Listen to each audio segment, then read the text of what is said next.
Hello, welcome back to All for Women's Football. We've got so much to cover. It's been a mental 7 days in the world of women's football. We've got transfers to talk about, Lauren Hemp, Lena Oberdorf, in particular, the title race and the relegation battle in the Championship and WSL is hotting up. And retrospective action, something we've not seen too much of. We have seen it recently with Rachel Daly. Women Moy escaped it. Is Poppy Patterson going to get the same treatment on that one? We're going to dive into all of that in just a second. So see you guys after this short little intro.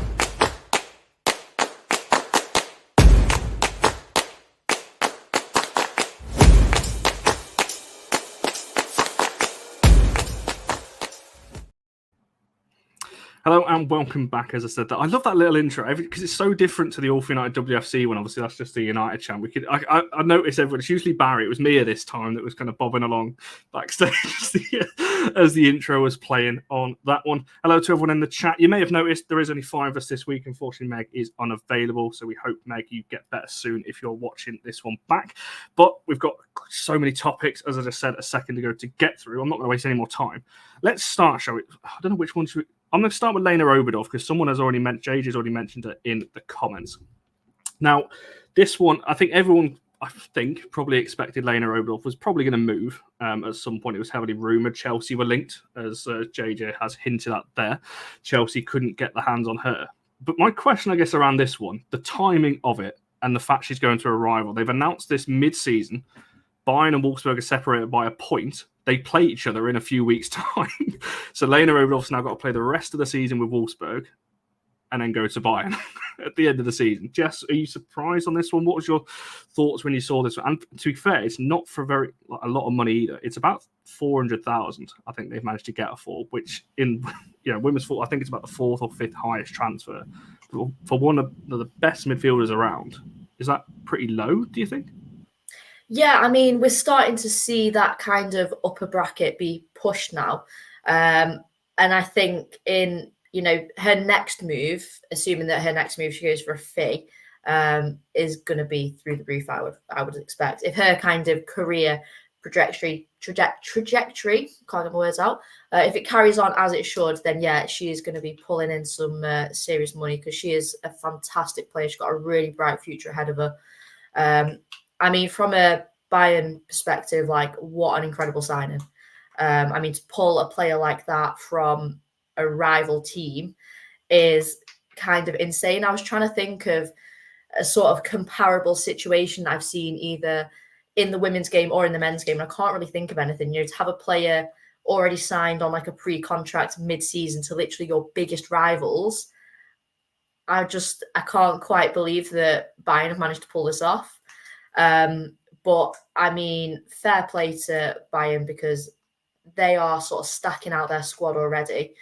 They probably underachieved in the Champions League. So a signing like this is going to seriously bolster their team going into sort of future seasons and future Champions League competitions. Yeah, I mean, Barry, for yourself, obviously, the time of this, I was trying to think back to, I think Nancy Gillan put a tweet out. It's like, can you imagine, last season, for example, Alessia Russo going to Arsenal, but announcing it in, February and, knowing that, and that game's coming up between the two. That's very similar to what's happened here. As I said, it's literally a point between them in the league going for the title. And this move's been announced now.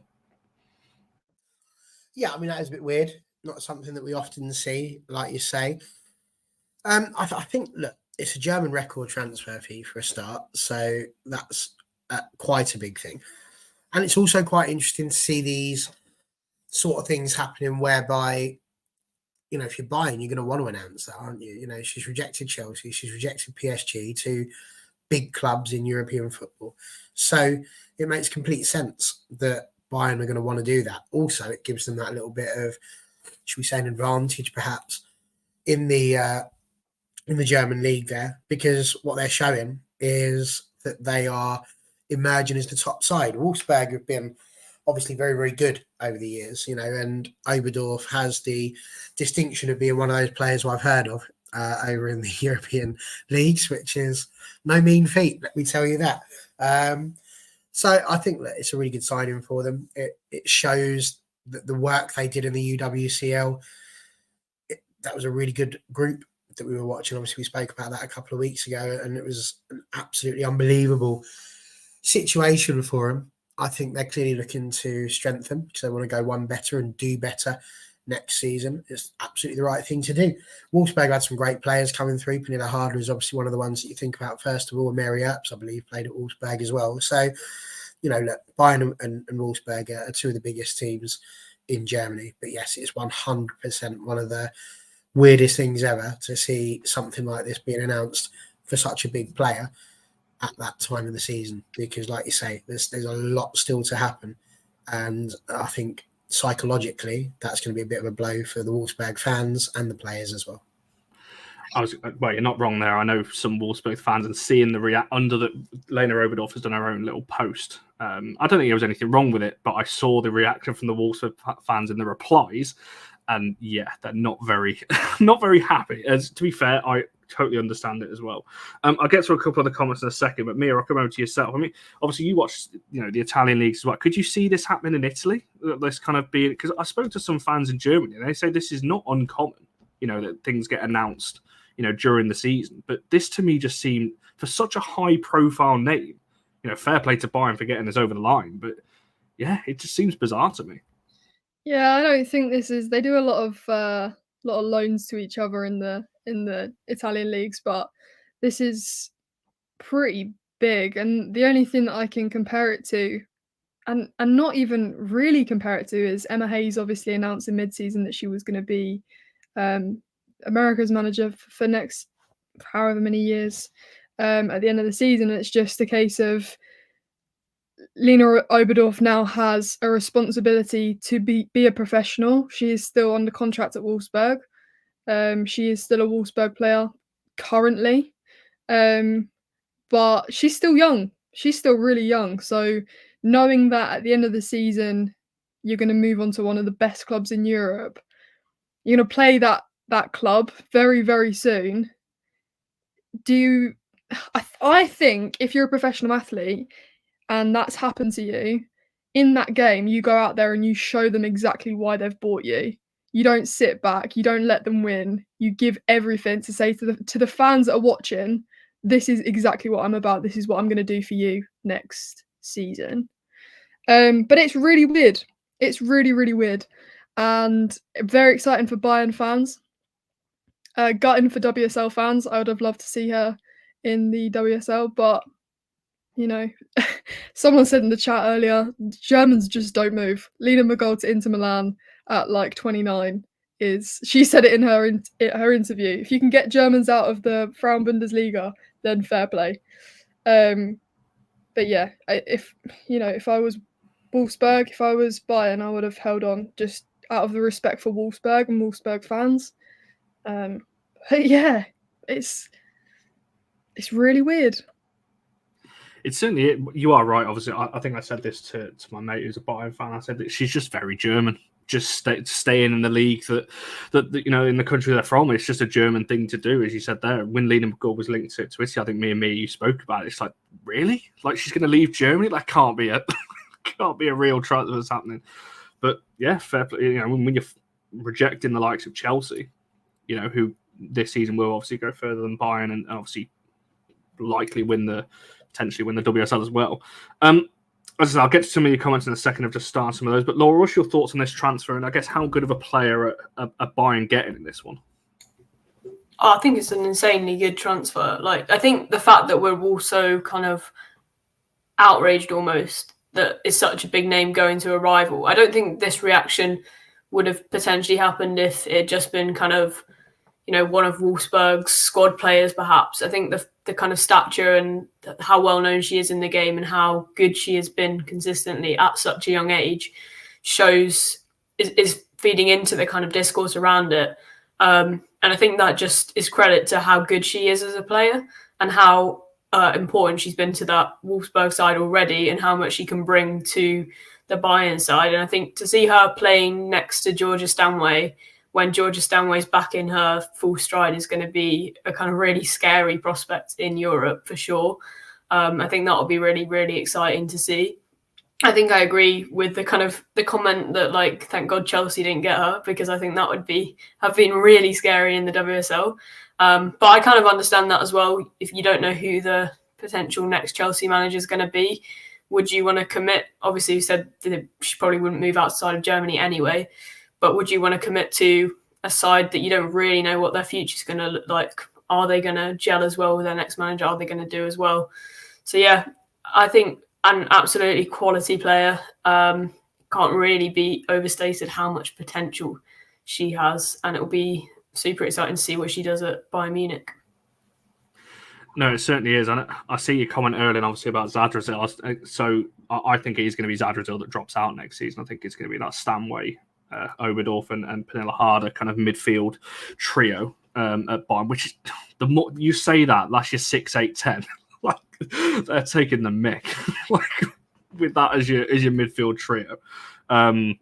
So yeah, fair play to him on that one. Paul, I see you comment about a £1 million player. I've got a question on that in just a second, so I'll come back to that. Sean's obviously talking about an end of an era for Wolfsburg. I agree with that. She's definitely not going to be the last outgoing you see from Wolfsburg this summer. You can trust me on that one. Huli Brand's an interesting one. I can't see that quite happen though. I can see Huli Brand on the move, but I don't think she's going to go to Bayern. Obviously, you've put this in a couple of times about Sydney Lohmann. I don't know where this came from. Well, I know roughly where it came. There was a guy in Germany who did a podcast saying that Sydney Lohmann's next move is to the WSL. And I think someone's just put a question in saying, I've lost it. There it is. What team would you see her at? Has anyone got a shout for that? Where you'd see Sydney? Arsenal were interested in her, I think, last summer or the summer before. I don't know how concrete that is now, though. We're talking a year ago here. Could we see Sydney? My guess would be one of the two London sides in Arsenal or Chelsea. I don't know where else she's definitely not coming to us. When I say us, I mean United. Wow. Spurs and West Ham sitting there wondering whereabouts the country they're playing right now. Okay. Two London clubs. Gee okay, what are the top two London clubs? Sorry, who beat Arsenal the other day? Well, I don't quite get your point. I was going to say, I reckon West Ham would just pull it out of the bag and somehow get her because they just seem to do. Same with Spurs, to be fair. Like, random. Have you noticed how every now and then there's just a really random transfer to like one of the sort of outsider London clubs? So I'm backing West Ham just for you, Mia. If Sydney Lohmann goes to West Ham, I'll come on here in a Man City shirt. It's not going to happen. I swear. If she goes, let's get going. Okay, then. Hope she doesn't. I'm pretty confident on that one. Yeah, Sean wants her down at the Albion. Got to get a manager first, I think, to sort out there. I've just lost it again. I keep losing these comments, which would love. I've said this for years. I would love a German at United, but we just don't seem to sign. We don't seem to sign from Germany, let alone a German. And Trebuchet, I agree with you. I think City is also a shout, especially if the next player we're going to talk about, Lauren Hemp, is on the move as well. City might be looking at reinforcements. I know she's more, again, kind of more midfield. Huli Brand, though, who I just mentioned, potentially on City's radar as well. I mean, as the Arsenal rep, Laura, on that one, do you think that could work? Volti, Lohmann, Palou? I mean, that's a hell of a midfield. I'd happily have that. Yeah, I don't know if we'll keep Valti, but I think if we do, then that would be an insane midfield. I'd happily take that. I don't know what we have planned for Kuhl going forward when we get her back off loan. But if Welty and Little retires potentially or is kind of phased out, then yeah, I'll take Lohmann any day. 100%. I mean, Tyler, I really hope not now.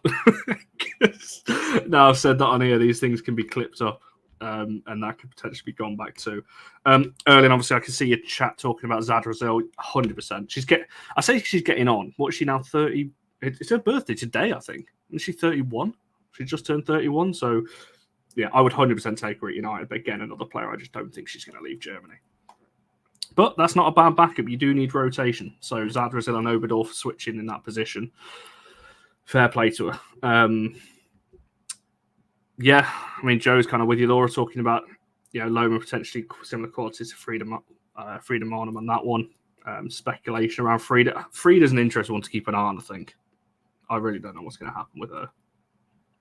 And obviously with Kim as well. Who knows? what's going to happen there. Shall we move on to the second player that I was going to talk about then, Lauren Hemp? Now, this kind of shook WSL Twitter last week, the link to Barcelona. I think the exact quote, I've not got it in front of me, I think the exact quote was looking likely or close. I can't remember, it was one of the two. Jess, what do you think on that one? Could you see that happening? Lauren Hemp to Barcelona? We're talking about one of the best wingers certainly in England, going to potentially the best team in Europe. Yeah, 100%. I mean, I think that there was a comment there somewhere, if Barcelona come knocking, like, you've got to go. I really, really rate Lauren Hemp. I think she's a fantastic player. I think if she out of contract at the end of the season, I think for City to keep her, they are going to have to put something pretty impressive down. And even then, I think a potential move to Barcelona at this stage in her career could be really, she's going to win trophies basically. And let's face it, that's what you want to do as a footballer. So I really do think that I think she'll make the move. I think it'll be a good move for her, playing with like a different sort of caliber of player, different style of play. I think it'll really help her kind of grow and progress. And I think her games, the way she plays, her style will probably match in quite nicely with Barcelona. She's a really quick player, so the sort of fast attacking progressive football that Barcelona play, I think would suit her really nicely. And I think she would slot in quite nicely in that team. It's just whether Barcelona are going to be kind of like too stacked out almost. If you're going to be making a move from playing every single week for City, then you're going to want like guaranteed game time and like a good amount of it at Barcelona. Otherwise, you're just going to rot away on the bench. And that would be horrific for her because she deserves way more than that. I think she is a fantastic player. I am also getting sick of it, to be honest. Would be a really good move for her, but it would just make Barcelona even better, which is just a bit depressing, to be honest, for every other club in Europe.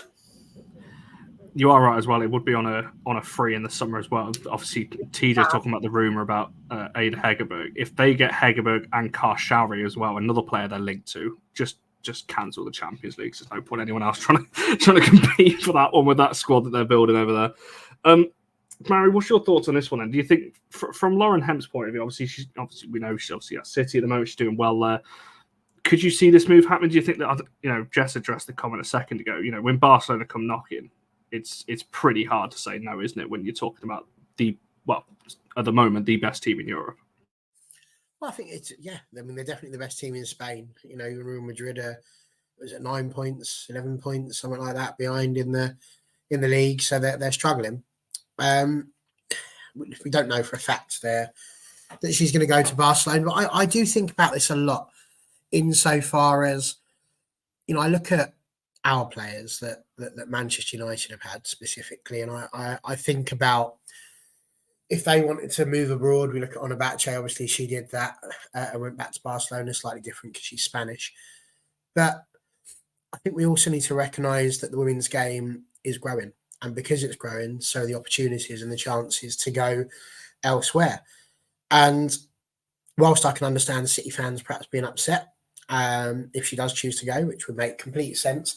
She's an outstanding player, one of the best players in the world. She plays for the Lionesses, who are obviously European champions and World Cup finalists, so she should be in demand. I can understand why she'd want to leave sunny, shiny Manchester to go and have the opportunity to try her career elsewhere. And I think that's something that needs to be accepted, I suppose, a bit more within the game as well. The fact that these players are going to want to go and have the opportunity to try a different culture and to live their lives. You only get a short career as a footballer. So to get that opportunity to go and try these different cultures, try these different teams and these different challenges, and it would be a different challenge. With Man City, she's not really come close to winning the league this season. Ironically, might be the one. You never know. Wouldn't that be entertaining if she wins the league this season and then goes off to Barcelona? But she'd be one of those players who'd be delighted. I think, that she managed to help her team get to that holy grail before going off and trying to win more things. I think I agree with, I'm sorry, I forgot who it was who put the comment up.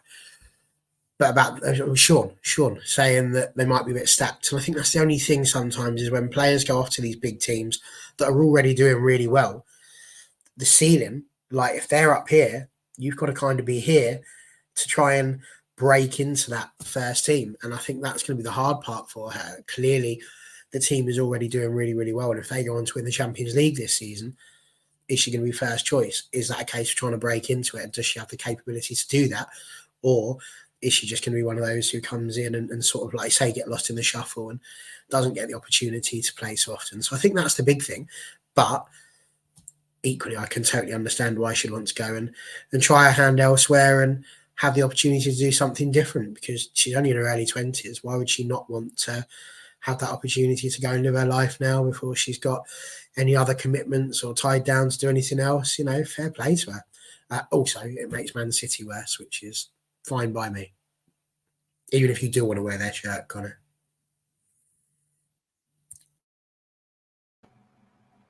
Mia's not read the memo, has she?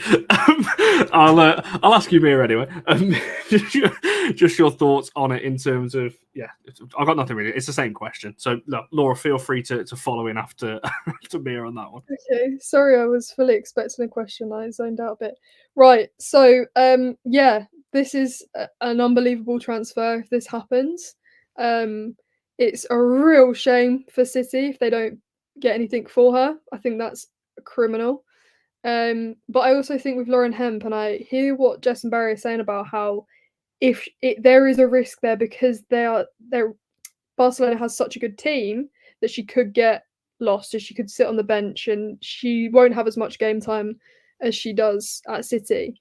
But I think with Lauren Hemp, and I think generally when you look at the Barcelona team, they recruit players that are versatile. I think if you play for Barcelona, you can play 2 or 3 different positions. And Lauren Hemp does that seamlessly and has done that seamlessly since she's been at Man City. She can play on either wing. She can play as a 10. If you ask her to play as a 10, she'll play as a number 9. She can play wherever you put her, and her physical attributes and her speed and her determination and like strength on the ball is just she is really one of one. And I think she's developed so well at Man City over the last couple of years that I do think she needs to go somewhere else if she's going to progress further. She is only 24, I think, 23, 24. So she still does have a lot of potential left in her, and why not? Why not take that leap, take that jump? If it doesn't work in 2 seasons, it doesn't work. But she's still got that talent. She's still going to be part of that England squad. And I don't see Barcelona benching her. I really don't. And I think if you put her in a lineup with Paralueo or Graham Hansen, or it's just that is terrifying. And Liga F, they need to catch up because that is a mockery. But yeah, for her development, I think she has to move. And I think if Barcelona are interested, go for it. Yeah, I agree. I think she does get into that starting lineup. I think she's one of the top players in her position in the world, and I think it would take I just don't know who would necessarily start ahead of Lauren Hemp, not just at Barcelona, but anywhere. So I think she does make the starting lineup. I think it is like a very astute move for both of them. Like, Barcelona are still wanting to push themselves and improve, obviously, as any club does, and to maintain that dominance that they've got. And I feel like that's self-perpetuating at this point, that players know that Barcelona is the destination for trophies, and so they can just keep getting whoever they want, and they'll keep getting better because of it. And yeah, they did get a draw the other week, so I don't know whether that's a need to improve or a need to not be so complacent.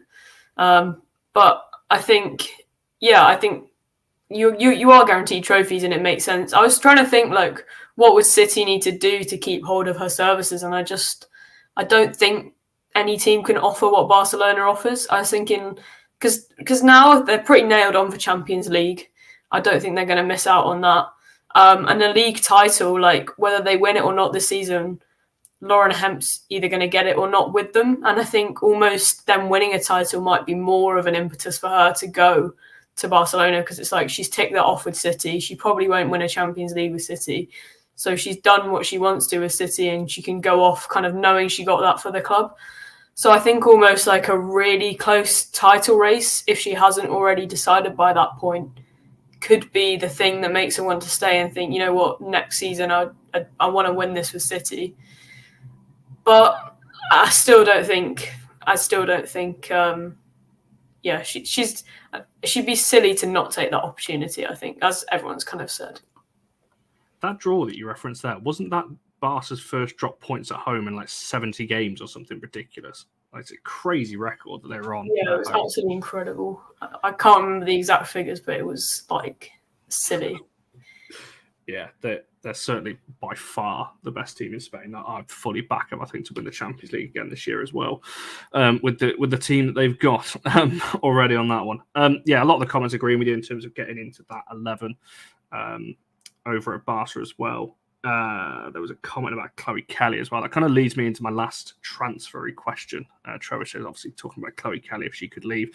Don't know if she'd go to PSG, but if the right offer from a club came in. And this made me think, right, so I did a TikTok the other day, and I got so many names thrown at me, and I thought it was quite interesting on this one.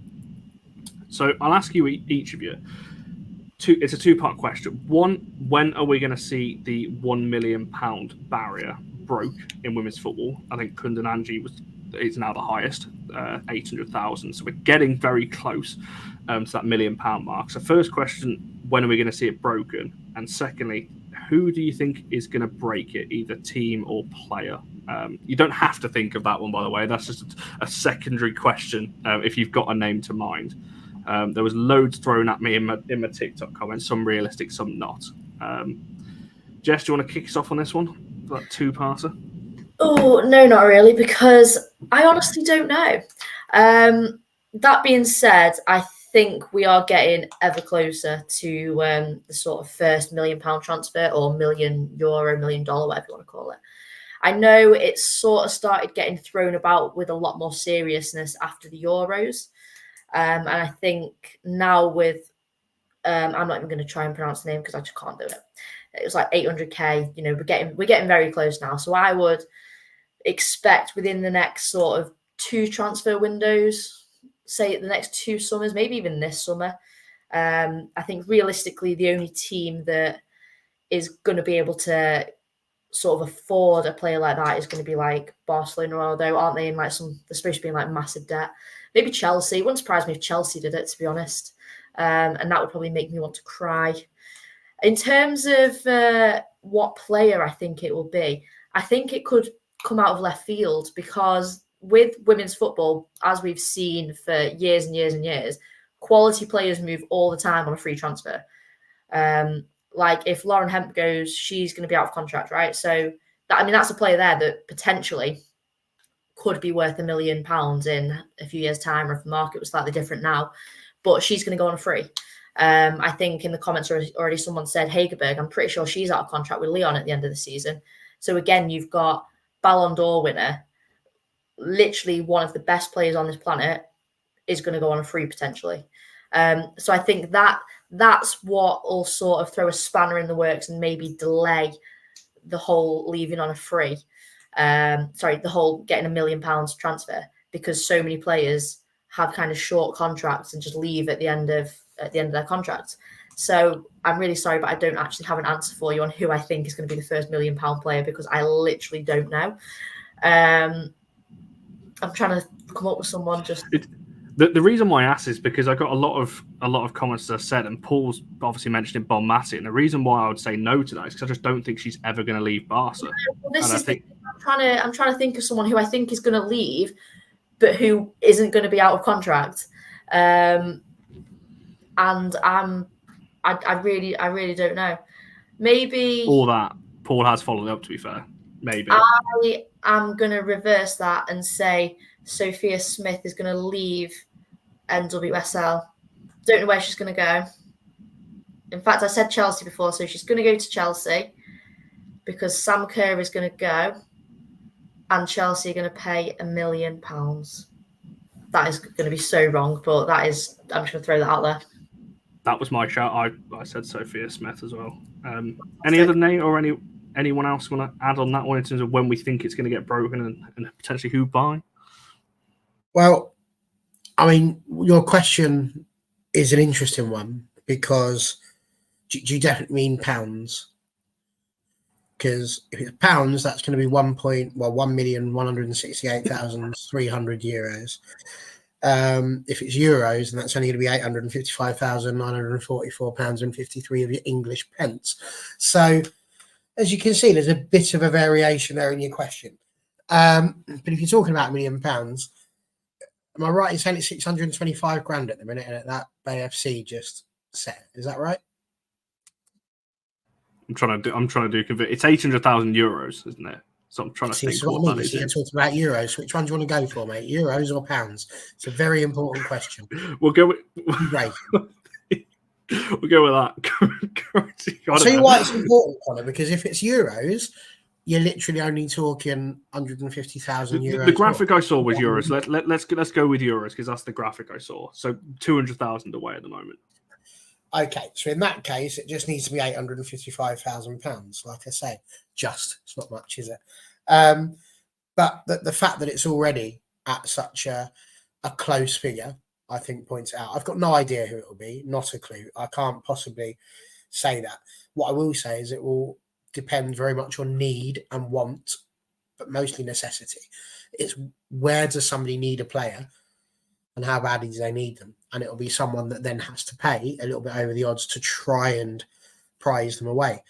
And that's how it works. You know, it's going to be that player who is seemingly glued to a side, and then it's trying to pull them out of that team and put them into a position where they can come along and do the best that they can for the other team. So I've written down here summer 2025. I don't think it'll be this transfer window coming up, but I would not be surprised if it's been beaten by the time we get to the summer of next year, because it's really not a million miles away. That's just 150,000 euros. Yeah, I mean, Mia, for yourself, obviously, there's a lot of different names. This one keeps coming up. Obviously, Germa potentially to the WSL. Joe's backing that one up as well. You know, as has been mentioned here, you know, BFC spent a lot of money this window. You know, as a combined, you know, that's a lot more. When you're looking at the other players, I said in the top 10, as I said, obviously Kundananji is top. Then it's Ramirez. You got Kira Walsh now, obviously Oberdorf, Rord, Haran, Penel Harder, Cooney Cross, Jason, Jesse Fleming in the top 10. Those in kind of the 300k mark. So where can you see this being broken, or when can you see it being broken? Sorry, and have you got a name you can throw out there that you could potentially see that's, I guess, realistic? So I said there's a few names I don't think is realistic, but yeah, have you got anyone to mind? Yeah, it's interesting because every player that I'm thinking, and I've got the 100 best female footballers list from The Guardian just to like get my brain working. But all the players that I think, that would be £1 million move are already at a big club or have just moved, or so the one that has sprung to my mind that probably, I mean, isn't gonna be the first one, but should she move, which I think if Arsenal don't achieve what they should be achieving with this team, it could very, very, very likely happen. Is Palova. I think she's 24. You got to think about age as well, and it's going to be a younger player. I don't see anyone over 25 getting that £1 million move. Maybe 27, maybe 20. Anyone over 27. I don't think it's going to get that move, but I don't know. It's just, as you say, like the market value, the transfer value for these players just keeps increasing because we keep breaking records and we keep getting people into stadiums and seeing stuff online and getting games broadcast and all of that stuff. So I think it's going to happen soon, but I think it's going to happen 2026 to be specific. And I'm going to say is, just so you can quote me on this and clip me when it happens in 2026, that Victoria Palova because Arsenal are going to just bomb everything, is she's going to move to San Diego Wave. There you go. There's my prediction. I'm not going to lie. I feel like really deep down, Mia's just said all of that because she knows full well that nobody's going to remember this in 2026. But I've written it down, Mia. So Listen, quote me, clip it. Someone clip it now and keep it on your desktop or on your phone and come back to me in 2026. I'm going to put it in my calendar. And then in approximately 2 years' time, when are we thinking? Are we thinking summer transfer window 26? Yeah. So let me know in 1st of September. Okay, I'm going to put it in my calendar right now. And then I'll come back. I said summer 2025. So I went a whole year earlier. Yeah, well, we'll see. We'll see me being a psychic. I mean, Laura, where do you stand in this thing? So Mia's gone 26, Barry's gone 25. I think me and Jess have both gone for this summer. What are you thinking on this one? I'm trying to come to terms with how depressing 2026 sounds for me. Palova's leaving. Arsenal have flopped everything. It's not going to be a good year, is it? Yeah, I don't know. I can't think of I can think of criteria of what I think the player will be like. And it's probably repeating what a lot of people have said, but I think it will be like a niche position in the sense that there are some positions in women's football that there are limited, like what you'd say are world-class players. So I think there'll probably be either that or like a prolific goal scorer like Sam Kerr stature. But I don't think it'll be Sam Kerr because I don't think she's going to leave. Yeah, that's very true. At least I am not Spurs. Yeah.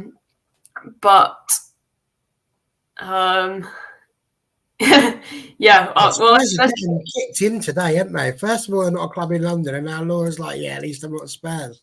Crikey. They did lose at the weekend. I don't think that's an unreasonable thing to say. Yeah, I think a niche position, so like a goalkeeper or like potentially a holding midfielder could be potential like big money moves, but the only people I can think of are either out of contract or kind of old. So I think I agree with Mia that it's going to be someone reasonably young. And yeah, I can see it going to the NWSL purely because I think the franchise moves and kind of they also invest money not only in kind of like the player, but in the kind of look of the club, which is why she's out of contract. But like someone like Tejas, I don't think she's also 30, so she doesn't fit my criteria at all. But I can see her going for big money purely for the value she adds to a club because everyone wants her shirts and everyone knows her name. So someone of that stature as well. But I think it could happen pretty soon because I think the NWSL are showing they're willing to invest and want to throw that money at the game. So I think it could happen with a move from Europe to the NWSL potentially. Apologies, I'm bottling the name. No, I think that there's some interesting points in the chat as well. I do agree. I think Germany have some weird clauses in their contracts. I think Pyle would be a player that would be near that bracket. I agree with you, Sandy, on that one. Another name that wasn't mentioned, that was mentioned in the chat, Salma Basher, potentially. I just don't think fullbacks... I just don't think fullbacks you'd pay that much for what... They probably will in like 5-10 years' time when the million's broken for everybody and it gets to, that kind of level across the board. Grosso was another player that came to mind from Juventus. Young... She's 23 and she's midfield. So. Okay. Right. Okay. What did Mia pay you to say that? No. I was just typing in our private group chat that I was going to pull a player from Italy. Just as you brought up. Oh, God. Yeah. I could see Grosso like, one of the big, maybe NWSL potentially. She is from Canada as well. Like, I could see that. She's an unbelievable player. As you say, this is her first professional contract. This is her first professional team. And she's just getting better and better and better. I don't know if she'll go for $1 million. I don't think I don't know. It's really hard to say. Who wouldn't? But yeah, she's unbelievable. Thanks for mentioning her. I feel better now. Yeah, so who knows? Like I said, I personally think it will happen this summer. I just don't know who it's going to be. I think it's going to be someone that we've not heard of. What a shout! Echegini, unbelievable. Again, she signed in January. I think she's on 4 goals already. She just knows where to be. Very clever player. Again, first professional contract. Oh, let's keep talking about Italy teams. We would, but we've got to move on in a second. When I asked somebody else this, I think Erlin, you'll know the name. It was the name of the player that's SK Brown at the moment. Sinye, her first name is. I always forget her surname. I don't know why. I just know her first name. But the 18-year-old there, I think maybe not this move. I think she'll move this summer, but maybe not this one. The one after that, I think she'll get a huge money move because there's massive potential there. Yeah, I heard that one as well, Sean. I'm with you there on that one. Yes, Erlin, her. I can fully see that one in a few years' time, potentially. Who knows? Loads of players, but yeah, I think Sophia Smith is probably the safest bet if she moved to Europe, i.e. a Chelsea or somebody like that, potentially. We shall see. We'll do another show on it, I'm sure, if we do see £8 million transfer. We've got so much else to talk about. I'm going to have to condense this next section down. I didn't expect that to take 40 minutes, not going to lie, on that first bit. So I'm going to really condense this down. I'm actually going to start with the Championship because so many big results this weekend. And I'll do it in reverse order. So, Laura, I'm going to come to you first this time. It's very simple. I say simple question.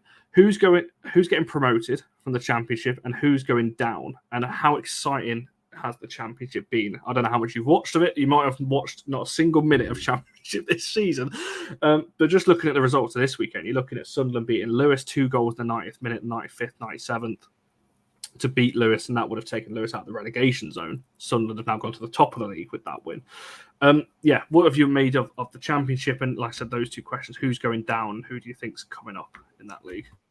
I think it's such a tough question just because it's so hard to call. Like, if you'd have asked me this maybe like a month ago, I'd have probably said Birmingham City to go up, and maybe I will stick with them. But they've kind of dropped off the top a little bit, and their form's dropped as well. So I think, it's just so competitive that it's become really, really, really hard to call. And I've just tried to Google frantically the Women's Championship table just to see how close it is. But the fact that the top 4 teams are separated by 1 point, I know there's games in hand. Crystal Palace and Charlton both have games in hand. So maybe at this point you go Crystal Palace because I think they've been in really good form and they've made a really good signing in January, I forget the name, but Crystal Palace is probably potentially the favourites to go up maybe now. But I don't think you can call it, and I think it's going to be such an exciting run-in. And I think what's even better is the fact that it is so competitive is potentially pushing those teams that when they come up into the WSL, they're going to be more competitive in the WSL, and we won't see something... I mean, recently we have seen more teams being competitive in the WSL as well, but you Bristol Cities who look like they're going to go down probably will still be in that relegation battle, but I think it'll be really exciting to kind of see what that does for the team coming up. And again, teams going down, asked me a month ago, and I said Reading and Lewis.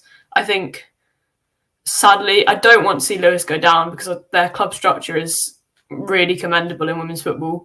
But I think the writing's maybe on the wall that when they're in such a good position against a team like Sunderland and they can't hold on to that and concede twice in added time, I think you're just looking at a team that doesn't quite have what it takes to stay up in that kind of relegation battle. So I think Lewis definitely going down for me. And then the other one's pretty hard to call. Arsenal have just recalled Casey Reed, I think, from Watford. So they've also now lost a big name for them and a big player in centre-back. So maybe that will kind of also be tough for them to deal with. But yeah, I think it's really hard to call at both ends of the table. Do you want me to just carry on? Okay. I can tell Mia's not reading the private chat today. I'm not. I'm looking at I do not watch the Women's Championship. I don't claim to know anything. So everything I'm about to say is from what I'm seeing on this table. What I have seen, however, I have seen the scoring form that Crystal Palace are in. I've heard of Elise Hughes, and I'm giving that all to Sean. That's all through him. And I do think that they will be the team that goes up. But again, it's so exciting because it could be like 4 different teams. So that's really cool. That's really exciting. Again, I'm not going to claim to know anything about this. I did watch Birmingham City versus Leicester in the FA Cup the other day. Apparently, Birmingham were doing quite well prior to that, but that they had a horrendous game that day. I would love to see them in the WSL, but probably not this year. And when we're talking about relegation spots, you've got Watford and Lewis, who are 2 points separated at the bottom of the table. They play each other in a couple of weeks' time, so that's going to be really interesting to see. That's a real crunch game for both teams. Someone put in the chat about London City Lionesses as well. They've had a shocking season for the team that they have and the experience that they have from even WSL level. They should not be in that position. I don't know what's going on there. Yeah, I should probably watch more of it, and I am now looking through it a little bit gutted that I don't give it enough of my time. Because it does seem really competitive and fun and exciting, and this is exactly what we want in football, is to we have no idea, it's not set in stone every year we know Chelsea's gonna pretty much win the WSL. This is who is gonna turn up on the day and win the league, who gets relegated. We'll see. I'm not gonna, how do I word this?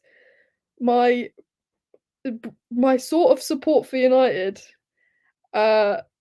is making me want Watford to stay up because Saf Middleton Patel is there. So for her sake, I would like Watford to remain in the Championship. But yeah, I don't have any loyalties. So whatever happens, happens. But it's going to be interesting to see. You know what? It's going to need its own show, Connor. This, I reckon. Might have just sparked what I'm going to do next week just with this one, because genuinely it's absolutely fascinating. Even if you just look at the next couple of weeks in March, the first couple of games that they've got coming up, I'll tell you the team currently that is going to be the one that makes or breaks both promotion and relegation spots, and that's Sheffield United, because they are popping up over the next couple of weeks. They're going to be some of the team's games in hand. And I mean, they've got to play Palace twice over the course of the next couple of weeks. They're going to be playing Lewis and they're going to be playing Watford. So they are huge at the moment within that. But Watford are also going to be playing Charlton. I think Southampton have got Sunderland. That's this weekend. Not this weekend. First weekend in March. There's some huge games. And the shake-up really is going to sort of come from that. We're going to see some change happening. As Laura's already pointed out, there's only a point between the first sort of 4 or 5 teams, but Palace and Charlton have got a game in hand. So obviously a win for both of them would put them 2 points clear of Sunderland. The relegation spot's a bit trickier, 10, 12, 13 and 15. So it's a little bit more spacious, I think is the word I'm looking for at the bottom there. But if you were to ask me now who I think out of that lot are likely to win the league, I would probably have to say Crystal Palace at the moment, just based on looking at some of the games they've got to play. They've got Birmingham, Sheffield United. I have a feeling Palace will be the winners as it stands. But again, ask me again in a couple of weeks, because a lot of that could change. I quite like Lewis, based on what I've seen of them over the last few years and the way in which they run their club. It's not looking too great for them, but equally Watford have only just come up into the division and they might be finding it a little bit too tricky. It'd be quite nice to see them stay up as well. Not even from the Saf Patel point of view, just because it's nice to see teams come up and stay. I think it's quite sad when teams come up and then just come straight back down because they run the risk of becoming a yo-yo club. So I think the correct answer to your question, Connor, is that none of us know, because Mystic Meg isn't here, so we'll have to ask her when she comes back. Sorry, I was on a completely different tab. I don't know what I was doing. Right, let me get my head back in the game. Right, for me, Crystal Palace are gonna do it. I think if it wasn't for the fact that they've kind of lost a couple of games a bit out of the blue recently, I think they'd be pretty clear at the top. But I think they're going to come through at the end. I think Lewis, I'm really sad to say it because I really like them. I've listened to quite a few podcasts that have had like some of the owners and like some of the managers and stuff like that on from Lewis, and just the way they structure their club. They're like the only club in the entire world that pay their men and women like equally. Everything is completely equal. Like their ethos is all about sustainability. And also my favorite thing about Lewis is the name of their stadium, because it's called like the Dripping Pan or the Dripping Pot or something like that. And I don't know, I just think that's really great. I think it's quite funny. So I'm really sad that they're going to be going down. Well, I hope that they don't, but I feel like they probably will. And again, it's quite sad to see like London City Lionesses going down. I think, you know, that they've struggled not being affiliated with any kind of men's team, which is just sort of sad to see.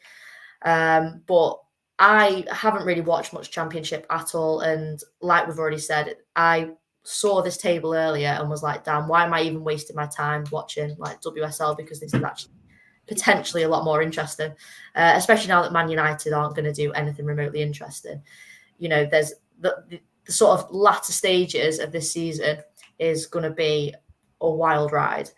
So I'm really, really keen to keep an eye out and see sort of who's going up and who's coming back down.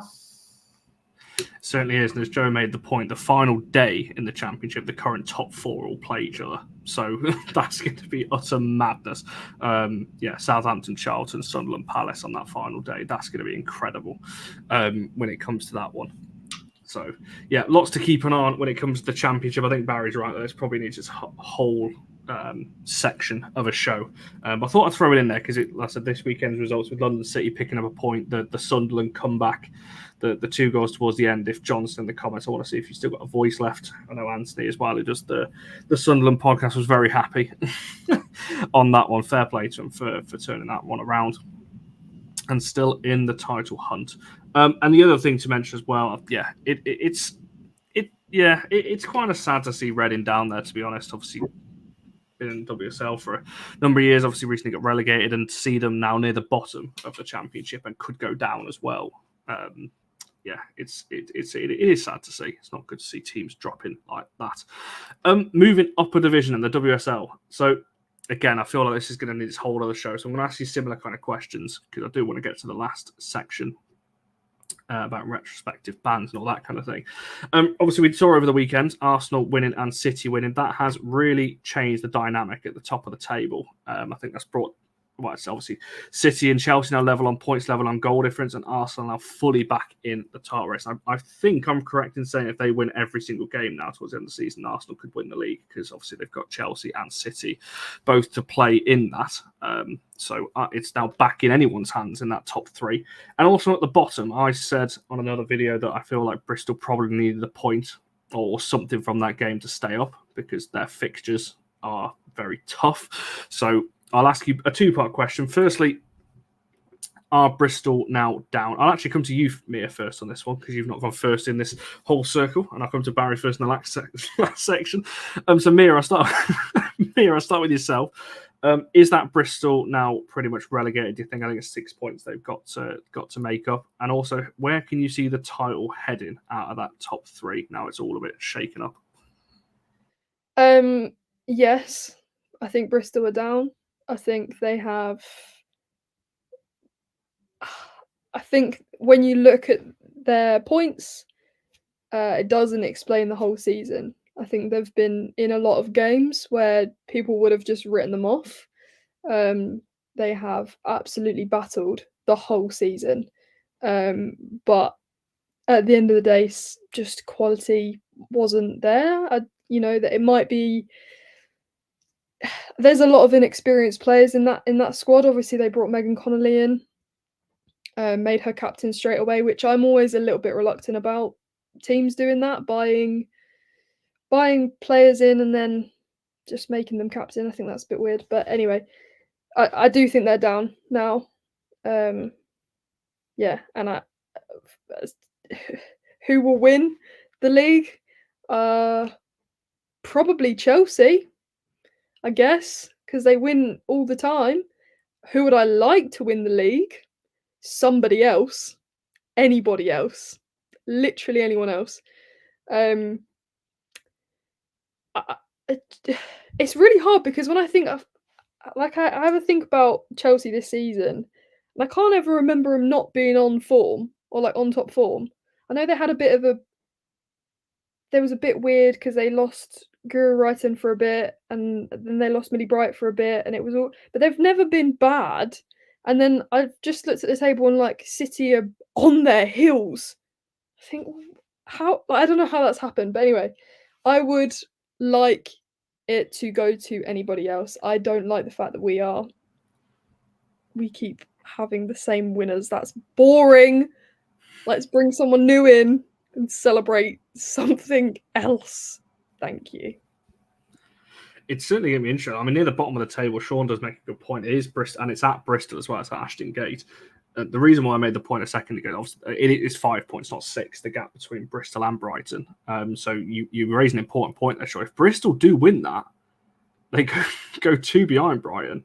The reason why I just said Bristol are down there, you're looking at the rest of Bristol's fixtures. They've got United away, Spurs, Arsenal, Liverpool, City, Chelsea. Like that's literally the top 5 that they've got in their remaining 7 games, and Everton on the last game of the season. So yeah, I mean, Laura, I'll throw it over to yourself in terms of same questions really. Do you think Bristol are down now, and also what do you think in terms of the title? Yeah, I think looking at Bristol's fixtures, they're probably down. I think kind of what's been said, like the Brighton game will be interesting and it could potentially spark a bit more fight in them. I also do think that all those big teams that they're playing in the run-in have a shock loss in them. Like Arsenal certainly do. Like Liverpool, I think they could beat on an off day. Spurs, I think they can beat on a Spurs off day. So I don't think it's sealed yet. I don't think I'd say they're definitely down. But if I had to say who do I think is going down at this point, it would very much be Bristol City. And I think they'd have to pull off something very special. But I wouldn't rule that out either. Because I do think it makes it a little bit more interesting is that Bristol have pushed teams. They have scored against teams. They've not looked completely out of all the games that they've lost. If they were kind of getting trounced and all those games were like thrashings or they didn't really look like they could win them, then yeah, they're definitely down. But I think the way that they have fought in the league means that they still have that chance and they still can have some of that belief. So I wouldn't completely rule them out. But I think, yeah, if I was going to bet on anyone, it would be Bristol City. At the top of the table, I reckon it's going to be City this season because I don't know. I just think City have these incredible winning streaks in them. And I also think that Chelsea are slightly kind of off balance in the sense that they're going for the Champions League. Like that's very clear that their probable main goal this season is the Champions League. And I think if they get to like still in the game with the second leg of Barca, that's quite far into the season that they're still giving all their efforts to that. They're without Sam Kerr. I think maybe when they get Millie Bright back, who knows, like maybe they will kick on and they'll do a Chelsea. But yeah, exactly what Sean's saying. I think the fact that City don't have Champions League to focus on this season and the fact that they are known for going on these mad winning runs. And I also think there's just something about this City squad that they've just got this kind of mentality this season that they look so cohesive as a squad. They're on a really strong run at the moment. I don't see Arsenal holding out at all. And I think, again, the fact that they're 3 points behind and lower goal difference. But yeah, I think City could win it. But that might be just me trying to be interesting. It's certainly an interesting shout. I never thought about City and Arsenal, obviously not having an Arsenal, just having, obviously, I know the Conti Cup and no FA Cup either. So Arsenal pretty much have a straight run at this from a league point of view. Barry, where have you got the title and the relegation? Because I said there's still a shout for Bristol. I agree with what Laura's saying, actually. Bristol have been in games. They were in it against, obviously, United when we played them as well. They've actually scored more than Brighton, West Ham and Everton above them, and only one behind Villa, who are up in 8th. So they score in games. It's the other end that they're not keeping the goals out that's been their downfall. I think your question about Bristol City is going to take longer than my answer. Yes, they're down. They've got to play Man United, Spurs, Arsenal, Liverpool, City and Chelsea, and I can't see them getting 3 points in all of those games. I think all of those teams will win. They might well beat Brighton, but that'll just be the calm before the storm. I think, to be honest with you, I can't see Bristol getting out of that, unfortunately for them. I have, however, been merrily jostling through the fixtures for the top 3 teams. I feel like Arsenal, it's a tricky one from Arsenal. We've got to play Chelsea and City. And of course, they're also from the disadvantaged position of being 3 points behind the 2 league leaders at that point. So they've got a bit to make up. I've got them down working purely on the fact that none of these 3 teams are going to lose a game all season now and just giving draws in the big games. I've got Arsenal drawing with Chelsea and City, but then obviously beating Spurs, Villa, Bristol City, Leicester, Everton and Brighton. So that'll be 20 points. It won't be enough for Arsenal. So they'll finish 3rd. Then goes down between City and Chelsea. When you look at it that way, City, their biggest games, arguably, are Man United and Arsenal. Chelsea's biggest games, arguably, are Arsenal and Manchester United. They don't have to play City again. Liverpool are in both of those ones, and they're obviously fighting, coming from Manchester United in 4th place. So they could potentially have a say in it. I've got both teams down as getting 22 points, potentially on the face of it, is what you would maybe expect if you were going down that route, which then takes it down ridiculously once again to goal difference, which, hey-ho, is a bit like last season. Both sides are on 28 at the moment. So maybe the deciding factor for this could well end up being how well Chelsea do in the Champions League. If they carry on getting through with that, they've also got the League Cup, and the Conti Cup and the FA Cup as well. Maybe the fixture pile-up might be a bit too much for them. It's not words that I want to come out of my mouth. I hope people understand that. But my job when I sit on this panel is to look at football for football's sake and not be hurt by my own love for my own team. So therefore, I have to say, I think possibly Manchester City might end up winning it this year. Just. On the other side, though, if Chelsea do win it, you can't argue they deserve it because, my goodness, they worked really hard on it. Yeah, I think Bristol are going down. I'm not even going to go into in more detail because I think we've been through it all already, but I just can't see a way out for them. Their fixtures ahead are just tough. I think the problem is with Bristol, it's a similar situation we've talked about in the top. If you're relying on other teams losing, then you're already kind of not in the driving seat, basically. So for me, unfortunately, they will be the ones going down. In terms of who wins, like me, I can't be arsed with Chelsea again. I'm not going to lie. I'm just sick of it. It's boring now, to be honest. Like, United pushed them last season, and I know United are out of the title race this season, but I'm actually just happy that other people are pushing them and other people are challenging, to be honest. I think we talk about leagues and, for example, Spain, Barcelona just run away with it every year. And I think that's boring. So I think it's good that we are getting closer to Chelsea, like other teams getting closer to Chelsea and pushing them. So, yeah, I would like to see someone else win, but, God, City or Arsenal, that is a disgusting choice. Like, Chelsea, City or Arsenal, what are you trying to actually do to me? It pains me, but I think I would rather City win purely because their fans annoy me slightly less. No offense, Laura. Love you. this is when Arsenal fans are going to come for my head. They're going to be camped outside my house shortly. So apologies, but yeah, I think I want City to win over Chelsea or Arsenal. Oh no, I can't even say it. Connor, move on. Yeah, no, I tend to agree.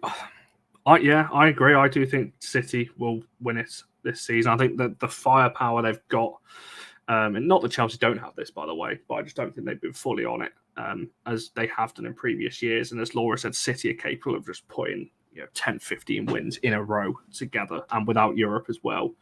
That's a very strong hand to have. So we'll keep an eye on that one. I'm sure we'll do shows close to the time when we get to the proper running 4 or 5 games out from the end of the season. The last kind of topic that I wanted to bring up on this one, retrospective bans. Now this is something, Laura, we spoke about on the well, not just you, Laura, Barry was there as well, on the Arsenal preview that we did last Thursday. Obviously, when it came to Woman Moy on that case, obviously didn't get the ban in the end. And it was raised, I think Nancy said this on the show that we did, talking about surprised that they actually went back and looked at the daily one, because it's not something we see a lot. Lauren James, obviously, that didn't get re-looked at and things like that. And we saw, obviously, yesterday with Poppy Pattinson as well. Whether that's going to get looked at or not at the time of recording this, we're not too sure. Barry, what's your, not thoughts on it, but do you think Woman Moy was potentially lucky to start with to not get a ban after what we saw with Rachel Daly the week prior? And also, what do you expect to happen with Pattinson after yesterday's little antics? I don't know whether you've seen the video of that one, but to me, it's pretty clear on that one. I think what Laura said on the Arsenal preview was a reasonable one, which is that Daly's was more off the ball and Woman Moy's was at least in the context of challenging for the ball. So I put those in inverted commas because that's questionable. I think when you lead with your arm, you are asking for trouble more than anything else in the manner that she did. And I think I described it as a move not seen since the height of Mortal Kombat. So was she lucky? Yes, she was. I think Pattinson's stamp shred, is it a million miles worse than what Lauren James did at the World Cup? No. I think loads of people are going to have their say on this. People are going to talk about it in the comments. People are going to talk about it on here. Ultimately, what it comes down to, Connor, is just the officiating. The officiating in football, full stop. And I'm not even going to talk about the differences between the men and the women on that one, because there's not. It's just atrocious at the moment. And I'm 41 years old, Connor. I'm the oldest person on this panel. And I can tell you, officials have always got a bad rap. Always. Like, there's always mistakes being made. The problem you've got is, I can remember, I'm old enough to have really been sat there when we were talking about, wouldn't we like technology? Wouldn't it be good if we just use the cameras to make these decisions? The problem is that they're idiots doing that. I'm not sure that I trust the officials in this game at the moment to apply them consistently. And for what it's worth, I don't blame the officials. I blame the people that are making the rules, because they've made it, I think, too hard. It's too ambiguous. It's too much. It's not subjective. Or rather, it is subjective. People are coming up with their own opinions and interpretations of laws. And I think that's the big problem that you're going to end up with. Should you end up retrospectively banning people? Again, you've got to prove intent. I just want the standard of officiating to be better.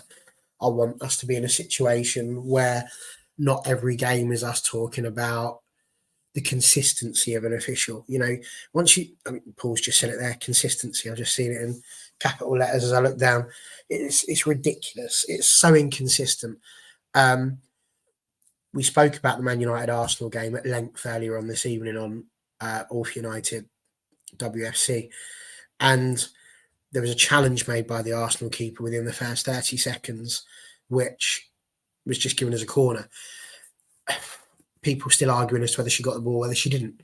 Now, that potentially could be a yellow card, but then you look at some of the other players that were going around and they didn't get yellow cards, and then you get silly yellow cards given. Gemma Evans not being yellow carded when she blatantly takes out a player probably the one thing that was a yellow card in the entirety of the game, and it wasn't given. The consistency just has to get better for me. It's not about going back and punishing people for what they've done. People will make mistakes. I'm not fussed about Women Moy. At the end of the day, Bunny Shaw was absolutely fine. And, you look at it, the result went their way, didn't it? So they're probably not too fussed about that. And Arsenal were delighted because they had a defender who could come out and play against Man United and help them to the points. I think you'll look at this Pattinson thing again as well. Is it the wrong thing to do? But of course it was. Does banning her make a difference? Possibly. It's bigger than that. It's bigger than that. We've got to sort out the rules of this game because it's making life really, really difficult for people. And yes, the standard of officiating in the women's game isn't where it needs to be. It's not consistent enough, and they're not making decisions and not helping each other out.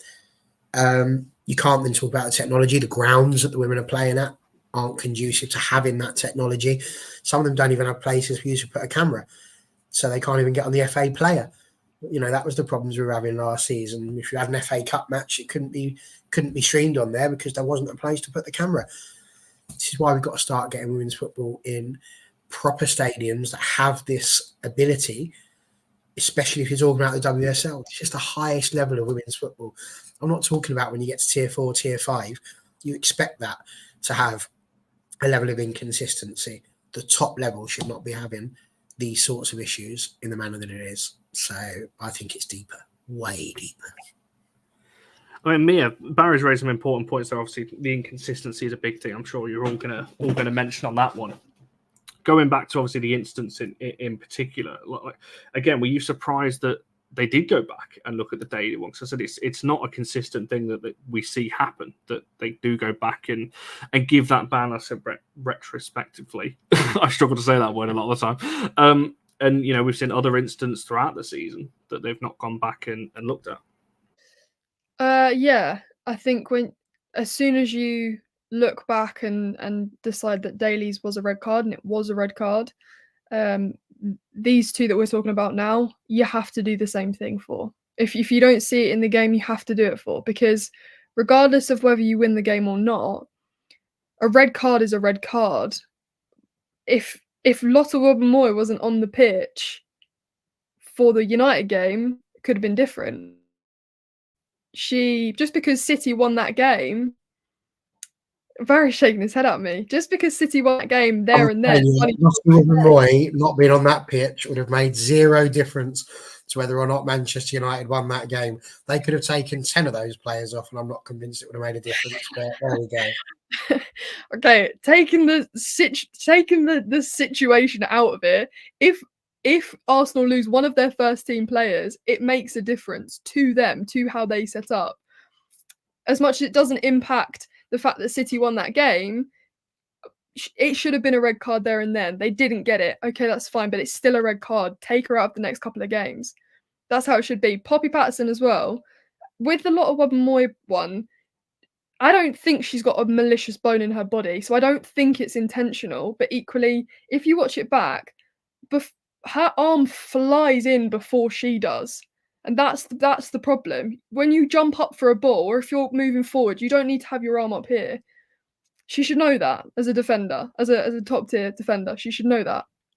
Again, I don't think it was intentional, but it's a red card. Poppy Pattinson, that's also a red card, and that's really dangerous because as much as it's pretty similar to Lauren James's red card was she trod on someone's back, or like the side of their back. Where Poppy Patterson has put her foot and her force is just above the knee, that could do so much damage. And whether she lands on, she didn't mean to land on her, or I don't believe it, because I've watched that video so many times and there is a perfect spot of grass next to her knee. You know if you're going to tread on someone. She didn't fall. She didn't lose her balance. She jumped up and down onto her knee. This is the problem that I have with footballers who are like this, who are so unbelievably talented, but young. And they're in their brain, it doesn't quite click that you can be frustrated, but also take a breath. Okay, that didn't fall for me.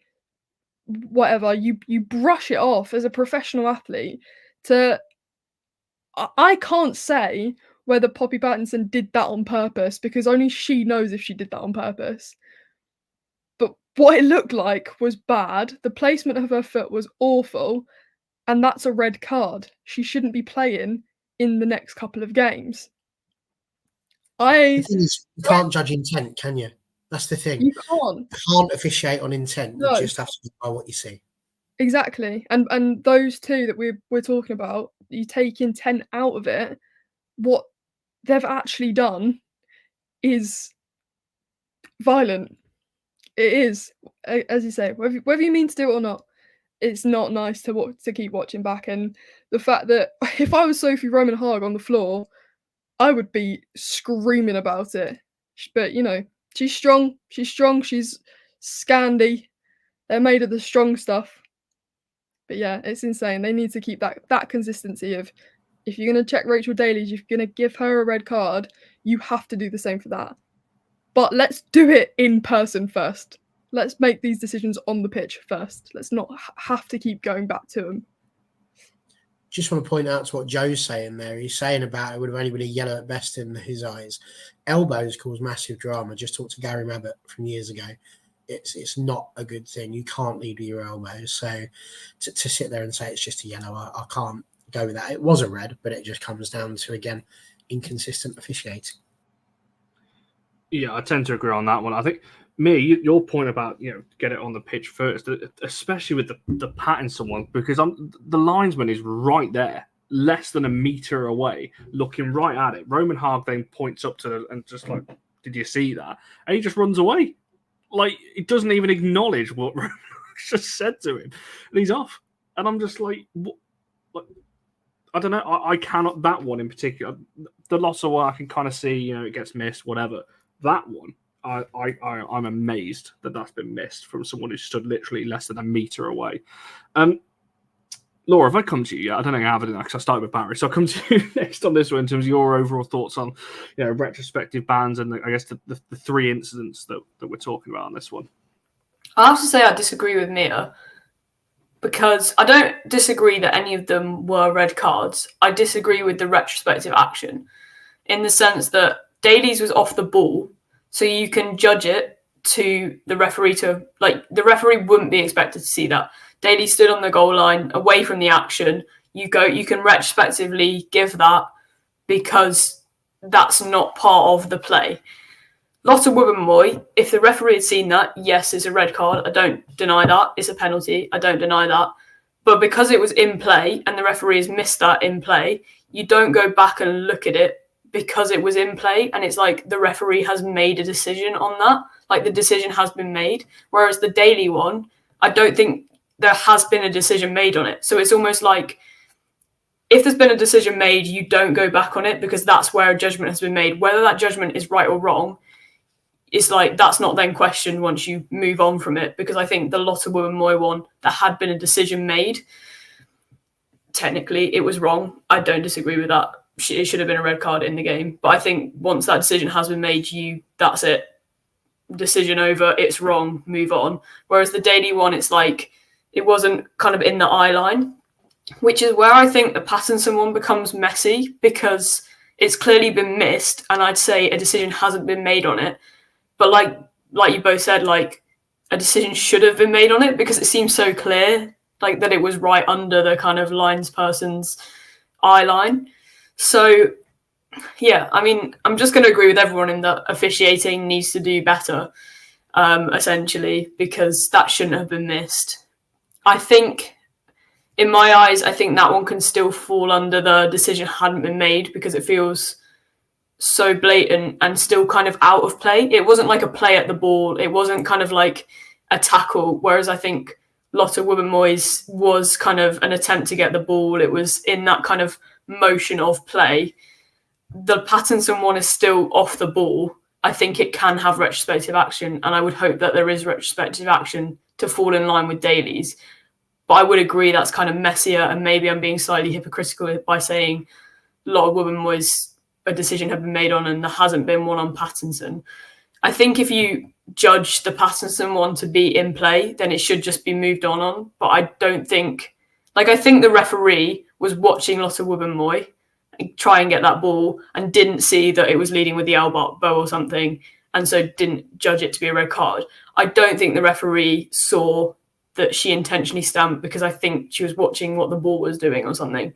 Because I think we look at it like, oh, how did you miss that?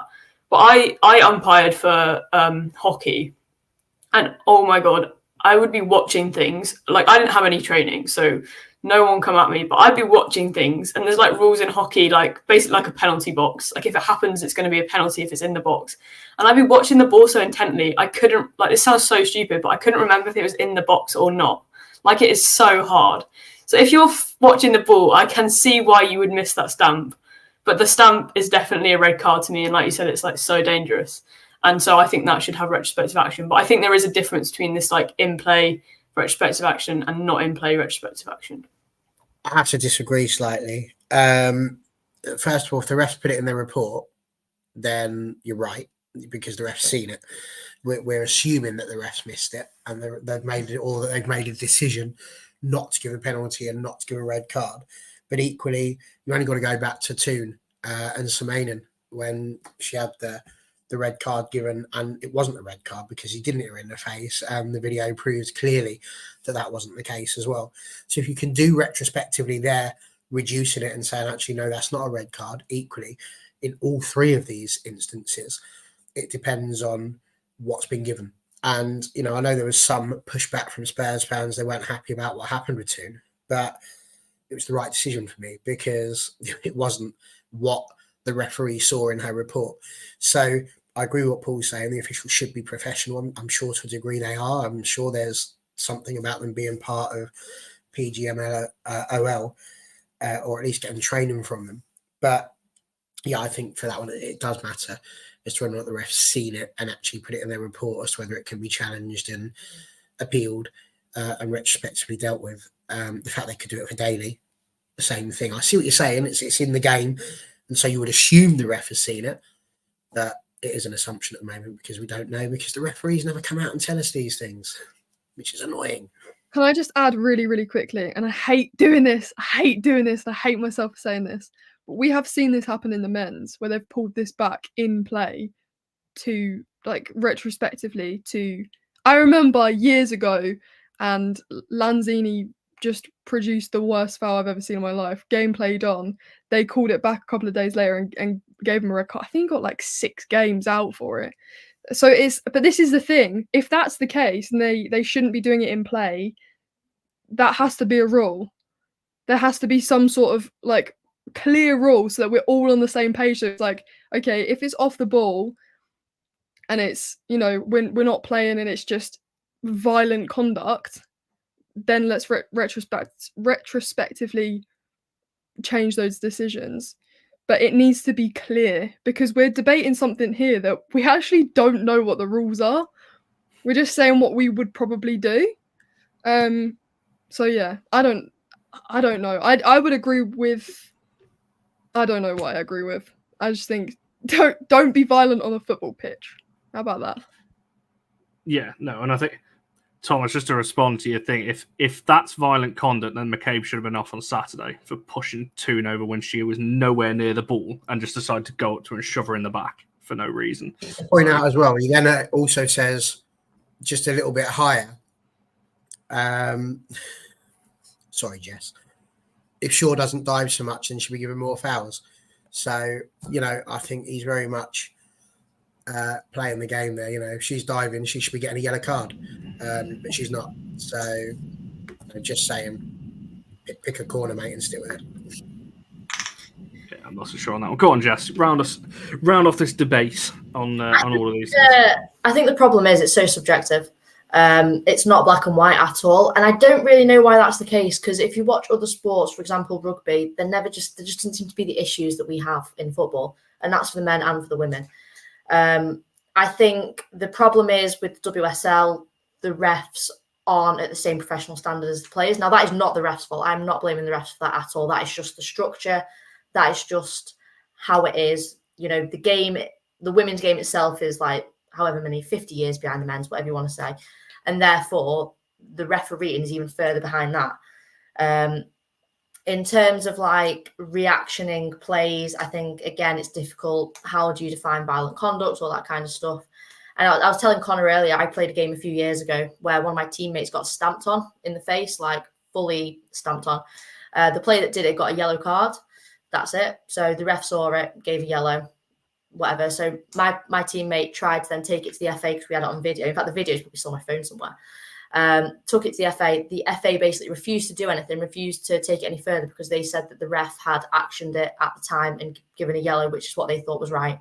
So, I mean, that's at my level, which was like tier 6, something like that. But it just kind of goes to show the quality and the way that they kind of define violent conduct, that kind of thing. It's just subjective, and sometimes the refs are wrong, and like the FA is just not going to do anything about it, basically. But yeah, I think it is just a case of improving the refs. And again, I'm not saying that is the referee's fault. I'm not at any way coming after the refs for that. That is just how it is at this stage. You know, I think considering where we've been, the referees are doing a great job. But at the same time, I don't understand how anyone can miss Wubben Moy leading in like this. And you can say all you want that she didn't mean to do it. And I don't believe that she did. I fully believe that she is the nicest girl alive and would never intentionally harm anyone. But I'm sorry, I wouldn't go in for a header like that. So a fully professional player going in for a header like that, there's got to be consequences. And I don't really know how the ref missed that, in the same way that I don't know how the lino missed the stamp on that Pop Pattinson did.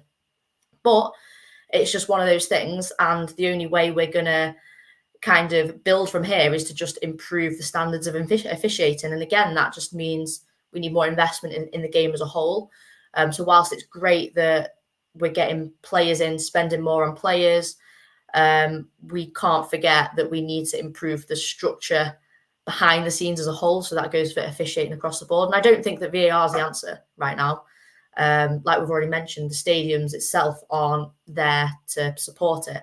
I think we need to take the personnel that we've got and improve them and do that. You know, the refs and the linos are all talking to each other. They've got the headsets on, so they should be able to communicate what's going on the pitch.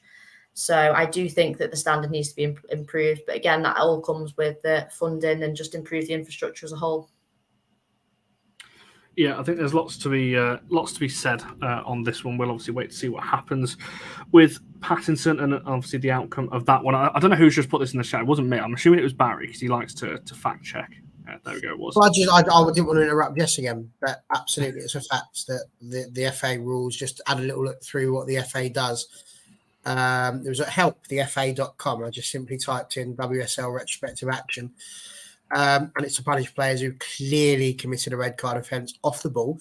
It's not designed to re-referee tackles, but can be applied if an act of violent conduct or serious foul play occurred secondary to the challenge, or if the match official's view of the misconduct was unclear. But to take retrospective action, it must first establish from the match officials whether the incident was not seen. If they confirm they did see it, then in almost all cases, no further action is taken, with the exception of Ben Thatcher in the Man City versus Portsmouth game. So there we go. So we're obviously assuming, like I said, we'll wait to see what happens with Pattinson. If she does get a ban, it means she just didn't see it. If she doesn't, then it's very likely they've seen it and just standing by what their on-field decision was.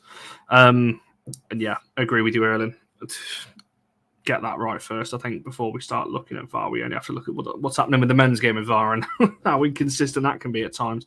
And yeah, Liverpool would argue as well. The technology doesn't always work anyway because they got a goal ruled offside that wasn't even offside after going to VAR and having all looking at it and things like that as well. So lots of things there.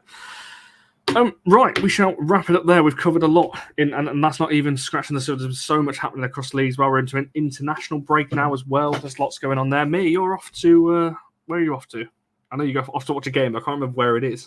Yes, I am going to Florence to watch Italy versus Ireland, and I can confirm that they've only sold about 25 tickets.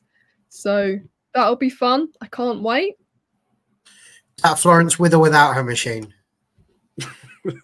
I'm hoping she'll bring it. To be fair, I am hoping she'll bring it. I'll be eternally gutted if she doesn't.